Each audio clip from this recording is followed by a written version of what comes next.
ফু দিয়ে এই দেশ থেকে বিতাড়িত করেছে শেখ হাসিনাকে চরমানার পীর। হ্যাঁ, চরমানার এক অনুসারী বলতেছে যে শেখ হাসিনাকে জুলাই আগস্টে চরমানার পীর ফু দিয়ে এই দেশ থেকে পালিয়ে যেতে বাধ্য করেছে।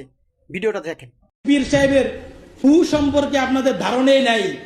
পীর সাহেব চরমনায় 5 তারিখে ফুর মাধ্যমে এদেশের পেশিরদেরকে বাংলাদেশ থেকে তাড়িয়েছে। পীর সাহেব চরমনায়ের ফুয়ের কত পাওয়ার আপনারা অপেক্ষা করতে থাকুন।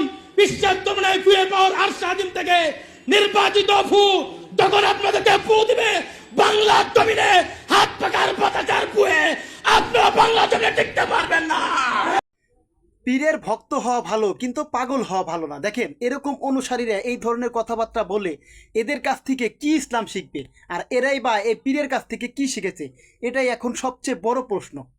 যে একজন পীর ফু দিয়ে একটা দেশের প্রধানমন্ত্রীকে ফেলে দিয়েছে, আর এই দেশে 2000 মানুষ কি এমনি এমনি মরে গেছে?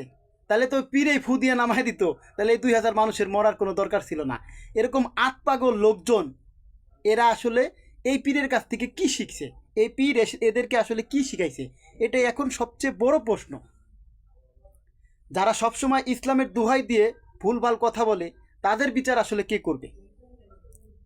আজকে মামুনুল হক স্পষ্ট করে বলে দিয়েছে যে চরমানের পীরের 11 দলীয় জোটে আসার আর কোনো সুযোগ নেই।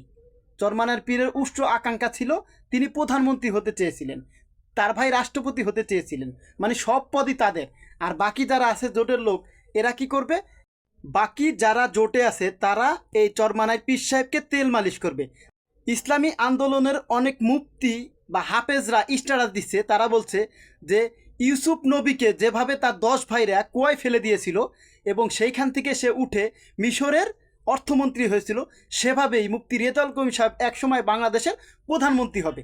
দেখেন, ইউসুফ নবীর সাথে এই চরমানের পীরের তারা তুলনা করতেছে। তারা কতটা বেকুব হতে পারে আপনারা চিন্তা করতে পারেন?